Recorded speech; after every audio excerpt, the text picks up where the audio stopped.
Me llamo Lucía Martín y esta grabación no es un vídeo para mi canal, es la declaración que me han pedido que haga sobre lo que pasó en el faro de San Adrián. Hablo para la policía, para los abogados y quizá también para quienes estéis descargando el directo y cortándolo en trozos sin entender que allí se quedó alguien a quien yo quería. No puedo explicar lo que ocurrió solo con palabras como accidente, desaparición o fallo técnico, porque nada de eso describe la sensación de ser devorada por un lugar. Antes de esa noche yo vivía de empaquetar el miedo ajeno, de convertir viejas historias de fantasmas en contenido atractivo para una audiencia hambrienta de sustos y misterio.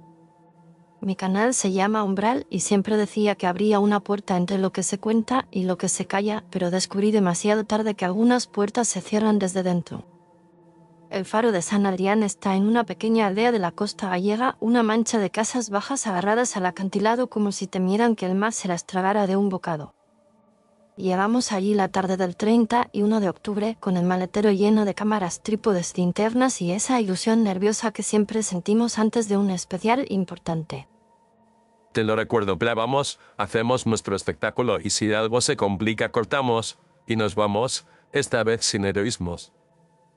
Diego Ríos era mi cámara, mi editor y mi amigo desde la universidad, la única persona que todavía se atrevía a decirme que no delante de una pantalla encendida. Él conocía la historia de Sergio, la caída en la fábrica abandonada, los gritos que yo dejé que siguieran sonando unos segundos más porque la toma estaba quedando perfecta. Esa noche yo todavía creía que podía corregirlo todo con un buen guión, una intro potente y un final redondo que dejara a la audiencia satisfecha.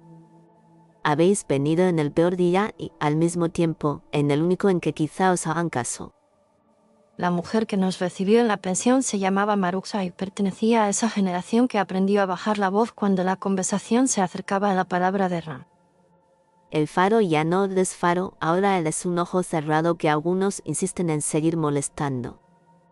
El comedor de la pensión olía a café recién hecho y a pescado frito, pero bajo ese olor había otro, más tenue, como de ropa guardada durante décadas en un baúl que nadie abre. Mientras Diego desembalaba el equipo, yo puse a grabar con una cámara pequeña para tener material de ambiente, porque a veces una frase espontánea vale más que cualquier entrevista preparada. Le pedimos a Maruxa que nos contara la leyenda del faro apagado y ella tardó unos segundos en decidir si hablaba como vecina cansada o como guardiana resignada de una memoria ajena. Dicen que una noche, en la guerra, el faro se quedó sin luz y un barco lleno de gente se rompió contra las rocas como si fuese de cristal. Dicen porque aquí las cosas siempre las dicen otros, nunca los que estaban allí, esos o murieron o aprendieron a no hablar. La escuché y pensé en métricas, en títulos posibles, en miniaturas con el haz de luz del faro cortando la oscuridad y unas caras desenfocadas de niños mirando al mar.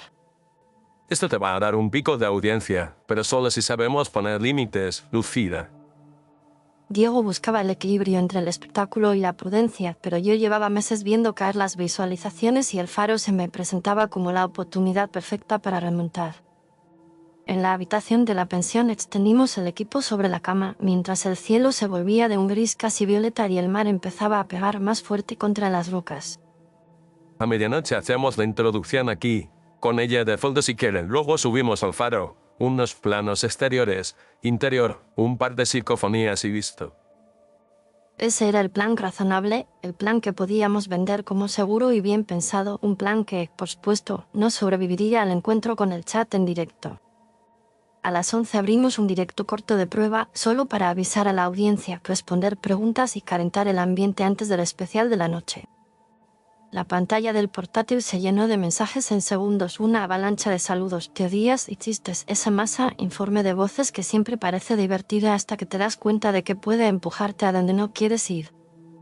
Bienvenidos a Umbral, hoy emitimos desde la costa gallega, desde un pueblo que guarda un faro apagado y una historia que muchos preferirían olvidar.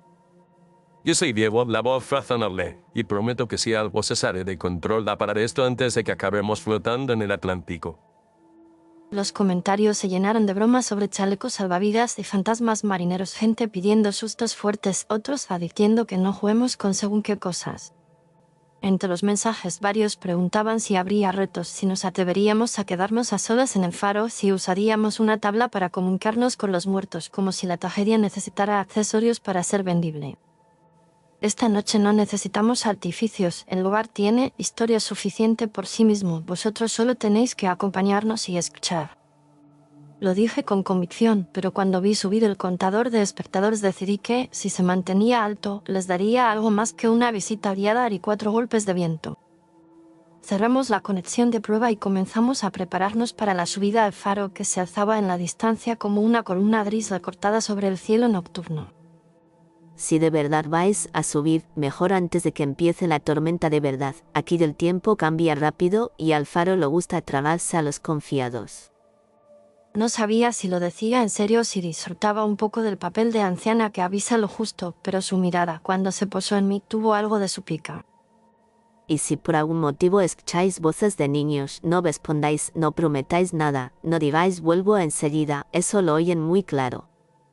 Esa frase me atravesó con un frío que no venía del viento, porque yo había dicho exactamente esas palabras en otra escalera oxidada, con una cámara en la mano y un amigo al borde del agujero. Lucía, podemos hacer planos desde fuera. Nadie ha dicho que tengamos que entrar. El sitio está cerrado por algo. Antes de esa noche, la palabra cerrado para mí significaba oportunidad, significaba exclusividad, significaba acceso a algo que otros solo podían ver a través de mis vídeos. Caminamos hacia el faro por un sendero de tierra húmeda, iluminado solo por nuestras linternas y la luz lejana del pueblo que parecía alejarse a cada paso. El aire olía a sal, a hierba mojada y a metal oxidado, y cada ráfaga de viento traía un murmullo grave, como si el mar estuviera diciendo una palabra imposible de entender desde tierra firme. No me gusta cómo suena eso. Parece que estuviéramos andando hacia una garganta que se va a cerrar detrás de nosotros. Sonreí para la cámara secundaria que llevaba en el pecho y exageré un escalofrío porque la audiencia agradece esos gestos, pero por dentro sentí que el camino de tierra era una cinta que me arrastraba. Al llegar a la base del faro vimos la puerta metálica, esconchada y cerrada con una cadena, y sobre ella, aún visible pese a los años, el rastro de una antigua inscripción apenas legible. En una pared interior, a través del cristal roto de una ventana, se adivinaba un reloj redondo cubierto de polvo y salitre, con las agujas quitas marcando las 3:17. Activamos la emisión en directo justo allí, dejando que la imagen del faro fuese lo primero que recibieran las personas al otro lado de la pantalla. Ya estamos frente al faro de San Adrián, la luz que una noche se apagó y dejó un barco a oscuras frente a las rocas. Si la conexión aguanta, vamos a entrar y a enseñaros lo que ha quedado dentro. Pero recordad que lo hacemos bajo nuestra responsabilidad. No intentéis repetir esto.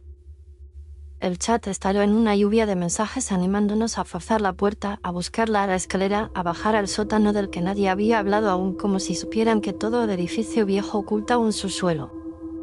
Nos acercamos a la puerta y, al tocar la cadena, sentí que el metal estaba más frío de lo que debería, como si hubiera estado sumergido en agua helada hasta hacía un instante. La cerradura está oxidada, pero no parece imposible. Si metemos un poco de fuerza quizás se abra. Entonces vi algo en el suelo junto a la base de la pared, un pequeño barco de madera, sin pintura, con la proa astillada y las cuerdas deshechas por el tiempo. Lo cogí entre los dedos y me sorprendió que no se deshiciera, más bien parecía haber estado allí esperándome desde una noche en la que las linternas eran faroles y las órdenes venían de otros uniformes. Al levantar el barco, bajo él apareció una llave oxidada, pesada, con un diente roto y una argolla en la que todavía quedaba un trocito de cuerda descolorida. Eso sí que no puede ser casualidad. Lucía, alguien la dejó aquí para que la encontráramos. O para que alguien la encontrara. Da igual cuándo. El chat se llenó de mensajes pidiendo que la probáramos, prometiendo donaciones y abríamos la puerta, exigiendo que demostrásemos que no teníamos miedo. La encontré, no voy a fingir que no la he visto, sería más deshonesto que usarla. Introduje la llave en el candado y sentí una resistencia breve, luego un clic húmedo como una burbuja de aire que explota al subir desde el fondo de una botella. La cadena cayó sobre la piedra con un sonido que el micrófono recogió con demasiada claridad, y durante un segundo el chat se quedó casi silencioso como si estuviera conteniendo la respiración. Último aviso, si algo huele mal, damos media vuelta, no quiero repetir lo de la fábrica. No dije nada, solo empujé la puerta que se abrió hacia adentro con un gemido largo y una ráfaga de aire cargado de humedad, moho y algo que se parecía demasiado al olor del hospital viejo donde hice mis primeras prácticas. Entramos y la luz de las linternas dibujó la curva de la escalera de piedra que subía hacia la linterna apagada y bajaba hacia un subsuelo que el plano original del faro, según había leído, ni siquiera mencionaba. Arriba está el lugar desde donde se guiaban los barcos. Abajo, al parecer, es donde se guardaba todo lo que no debía verse. El chat quiere que bajemos primero, lo veo venir. Están escribiendo sótano en todos los idiomas. La cámara principal recogía nuestros pasos y los ecos de nuestras voces se multiplicaban en las paredes, alargando las sílabas hasta que no parecían nuestras, como si alguien las repitiera un segundo después. Pasamos junto a un espejo ovalado, colgado en el rellano como si alguien se hubiera querido asegurar de su aspecto antes de subir a encender la luz, y el cristal estaba agrietado en una tela de araña que deformaba cualquier rostro. Al cruzar frente a él vi mi cara dividida, el ojo derecho más alto, la boca torcida, y detrás de mí una forma pequeña como la silueta de un niño que desapareció en cuanto giré la cabeza. No te pares delante del espejo. Sabes cómo funciona la sugestión. Luego ves cosas donde no las hay. Continuamos hacia abajo, hacia el sótano, mientras el contador de espectadores subía y el chat se convertía en una cascada ilegible de líneas que se sucedían más rápido de lo que Diego podía leer. Están diciendo que el reloj de la pared se ha movido, que ahora marca otra hora, pero yo no lo he grabado. Pensé que era una broma colectiva, una ilusión óptica, pero una parte de mí anotó el dato en el fondo de la mente, donde se guardan las cosas que luego se convierten en buenos giros de guión. Llegamos a la puerta del sótano, una plancha de metal con manchas de óxido y salite, y apenas la rozamos cuando se abrió sola como si algo al otro lado hubiera tirado de ella en sentido contrario. El primer paso dentro fue como entrar en una boca, había agua hasta los tobillos, fría y oscura, y el sonido del goteo marcaba un ritmo irregular contra las paredes. La linterna iluminó una fila de camas metálicas bajas, como las de un dormitorio infantil improvisado, con restos de colchones que parecían haber sido mordidos por el tiempo y por la humedad. Sobre una mesa contra la pared había un montón de papeles atados por una cinta deshechada, y cuando me acerqué vi que eran cartas llenas de faltas de ortografía y dibujos en los márgenes. Hemos encontrado algo que no esperaba: cartas, muchas cartas pequeñas, algo que se parece peligrosamente a la parte de la historia que los documentos oficiales prefieren resumir. Están pidiendo que leas alguna, pero no sé si es buena idea. Los sobres no tenían sello, muchos ni siquiera tenían dirección, solo nombres familiares, mamá, papá, abuela, como si nunca estuvieran destinados a salir del lugar donde fueron escritos. Abrí una de las cartas y vi el nombre Tomás en la esquina, escrito con trazo inseguro, y una frase al principio que decía que él iba a cuidar de los pequeños, que él sería el capitán del viaje.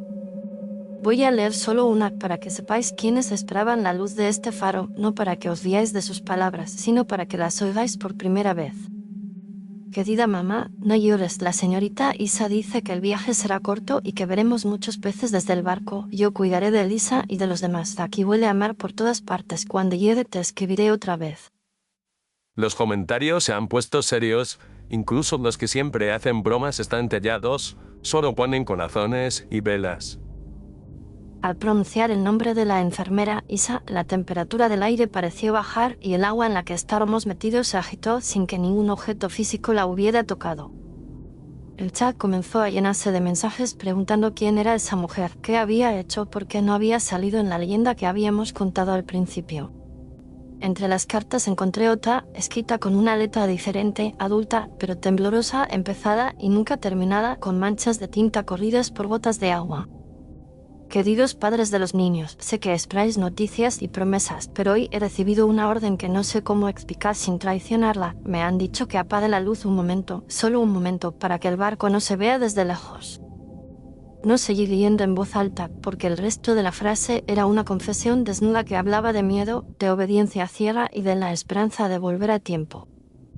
Para el directo, esa parte me pareció demasiado complicada, demasiado larga, demasiado humana para una audiencia que, pensaba yo, buscaba sobre todo el escalofrío fácil.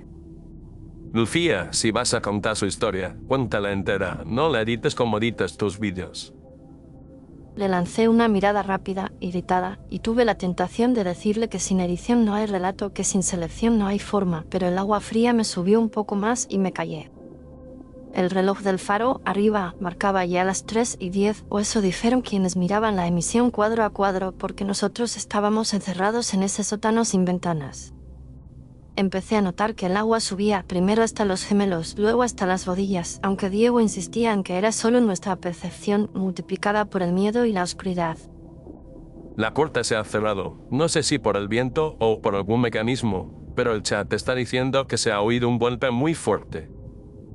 Efectivamente, al mirar hacia la escalera vi que la puerta metálica estaba entornada como para dejarnos pasar, pero cuando intenté empujarla noté una resistencia invisible que no era física. En el auricular por el que escuchaba mi propia voz con un segundo de retraso creí oír otro sonido, el murmullo de niños repitiendo palabras que yo misma había dicho en otros lugares. No tardamos nada, solo una toma más y nos vamos. Aguanta un momento, no te muevas que así queda perfecto. No eran las palabras de Isa a los niños, eran las mías a Sergio, superpuestas a una noche de hace décadas, mezcladas con el chapoteo y las respiraciones cortas y asustadas. Lucía, mírame, estás blanca. Dime si estás oyendo algo más que agua. Lo miré y vi, detrás de él, reflejadas en una mancha de humedad de la pared, pequeñas siluetas alineadas como delante de una fila, esperando que alguien les diera la señal para avanzar. Papadeé y las figuras desaparecieron, pero el eco de sus voces siguió allí, repetido por el micrófono, subido de volumen por los algoritmos de compresión de la plataforma. El chat se dividió entre quienes pedían que cortáramos la emisión, alarmados por mi expresión, y quienes sospechaban que todo era un montaje perfectamente guionizado. Voy a subir a ver la puerta si está bloqueada. Busco otra salida. Quédate aquí, no te muevas. Sigue hablando con ellos para que no cunda el pánico. Aquellas instrucciones eran tan razonables que costaba ver el veneno escondido en su forma. Eran casi las mismas que Isa había usado para dejar a los niños encerrados, con su promesa flotando sobre sus cabezas como una boya. Está bien, pero vuelve rápido, te necesito conmigo aquí dentro, no quiero que se repita nada de lo que ya hemos vivido. No pienso dejarte sola más de unos minutos. Y si veo que esto se desmadra, corto la conexión y nos largamos.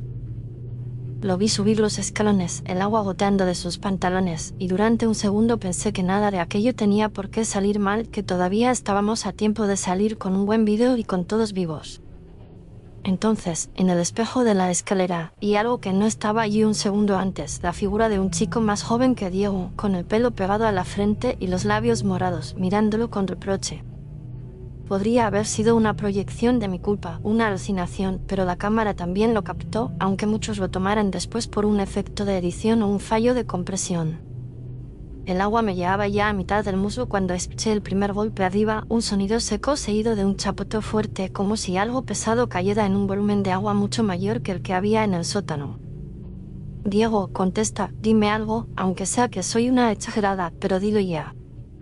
El silencio fue más ruidoso que cualquier grito, solo interrumpido por mi propia respiración grabada y por un rumor de voces que empezaban a repetir el mismo nombre, Diego, Diego, mezclado con otros que no reconocía. Intenté subir los escalones, pero cada paso hacia arriba era como caminar contra una corriente, como si el agua tirara de mis piernas hacia abajo, insistiendo en que mi lugar estaba con ellos. En la pantalla del portátil, según me contaron después, el chat se llenó de mensajes exigiendo ver a Diego, pidiendo una prueba de que estaba bien, sospechando la desaparición como parte de la narrativa.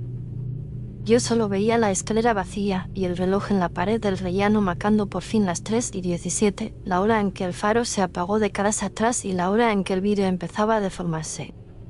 En mi auricular, muy cerca, una voz infantil susurró que no les dejara allí otra vez, que no volviera a prometer lo que no pensaba cumplir, que no apagara la luz. No voy a dejaros, no voy a dejar a nadie, ni a los que estaban aquí ni a los que están viéndome ahora, pero necesito salir para poder contar lo que pasó. No sé cómo se abrió la puerta, si fue el viento, si cedió una bisagra podrida o si alguien desde fuera nos tendió la mano, pero de repente la resistencia desapareció y me encontré en el rellano con el agua dejándose atrás en un escalón invisible. Subí hasta la puerta principal, y al salir al exterior el aire frío me golpeó la cara como un bofetón que me devolvía a la realidad del acantilado, del pueblo, de las estrellas tapadas por nubes bajas. Miré hacia atrás esperando ver a Diego en la entrada, empapado y enfadado, pero no había nadie, solo la silueta del faro contra un cielo que había dejado de llover. caminé de vuelta a la pensión con la cámara aún grabando, aunque ya no sabía si seguía en directo o no, si alguien seguía ahí fuera o si todo se había quedado atrapado dentro del faro. Las luces del pueblo eran pequeñas islas cálidas al fondo, y a cada paso me parecía que el suelo se inclinaba ligeramente, como si el mundo entero estuviera montado sobre una cubierta que no terminaba de estabilizarse. Has vuelto solo, eso quiere decir que el faro ha decidido quedarse con otro nombre. Maruxa me esperaba en la puerta con una toalla en la mano y una expresión que mezclaba lástima, resignación y una especie de alivio oscuro que no quise entender en ese momento. No ha decidido nada, ha pasado algo que no sé explicar. Diego ha desaparecido en el interior, quizás haya otra salida, quizás. No te mientas, el faro no hace desaparecer cuerpos, lo que hace es meterlos en historias que nadie quiere contar completas. Entré en el comedor y me desplomé en una silla con el cuerpo temblando y la cabeza zumbando, mientras el portátil, encima de la mesa, mostraba el contador de espectadores congelado en una cifra absurda. Mi madre me habló de un niño que no subió a ese barco porque ella ocupó su sitio, se llamaba Tomás, siempre dijo que algún día le devolvería al lugar que le robó, pero nunca encontró la manera. Tú sabías todo esto y no dijiste nada, nos dejaste ir. Os avisé tanto como me avisaron a mí, lo suficiente para que pudierais decidir, pero no tanto como para romper un silencio que llevo toda la vida custodiando. La diferencia es que ahora todo lo que has vivido allí dentro quedará grabado, se repetirá una y otra vez en teléfonos y pantallas, quizá eso sea justo lo que estaban esperando.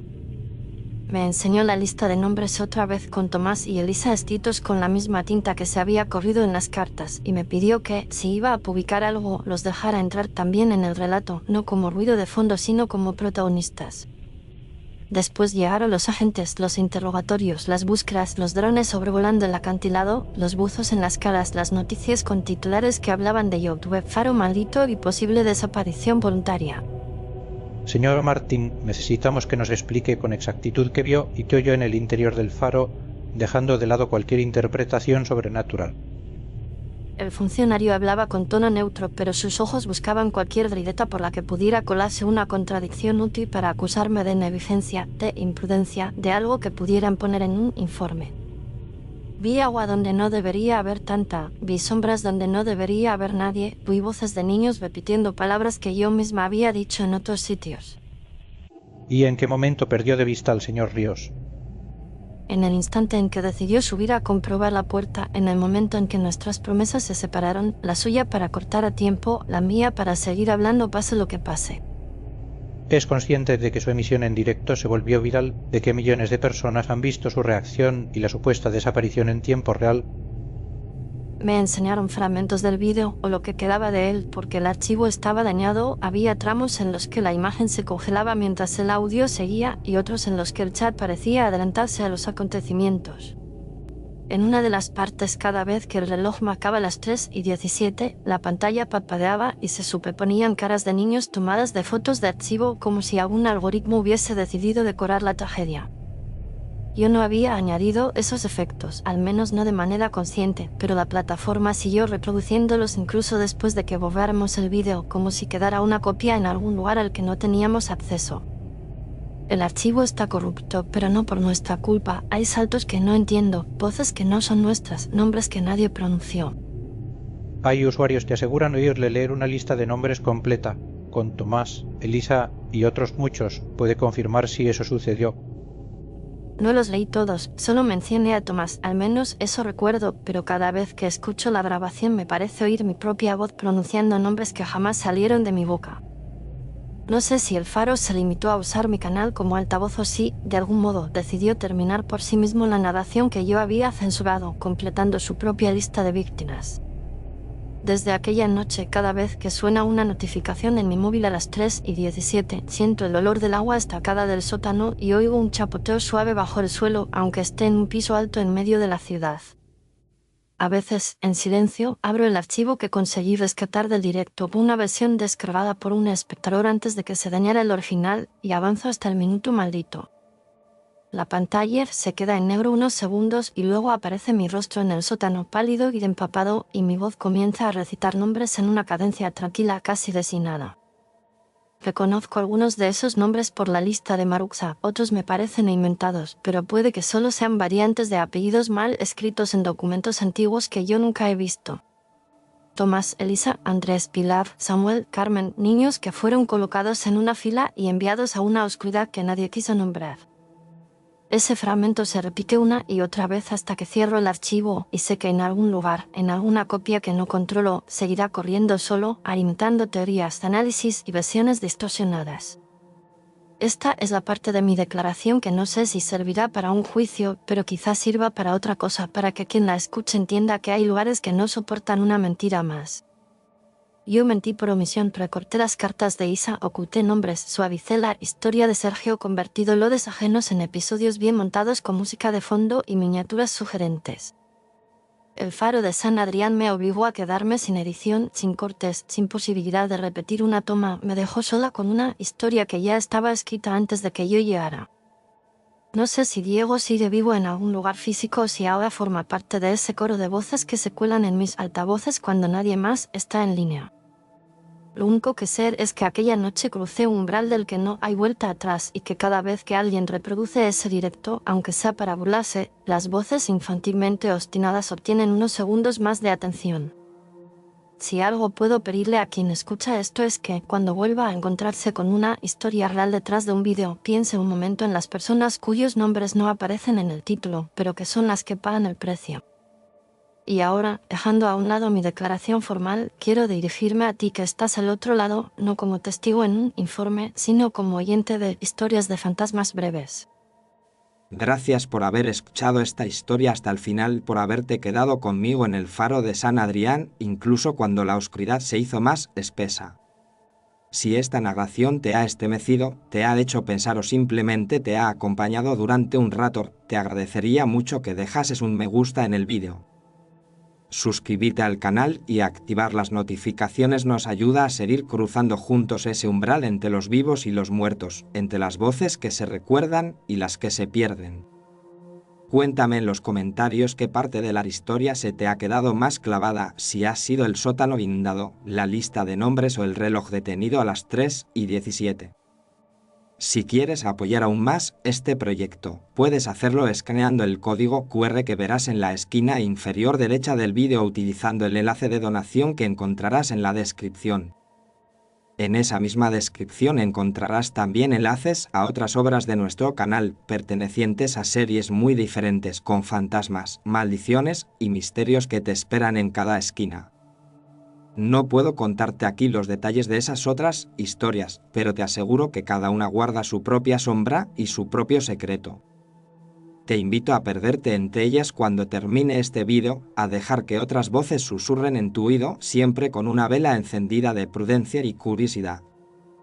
Gracias por ser parte de Historias de Fantasmas Breves, por dar sentido a cada relato con tu presencia silenciosa al otro lado de la pantalla.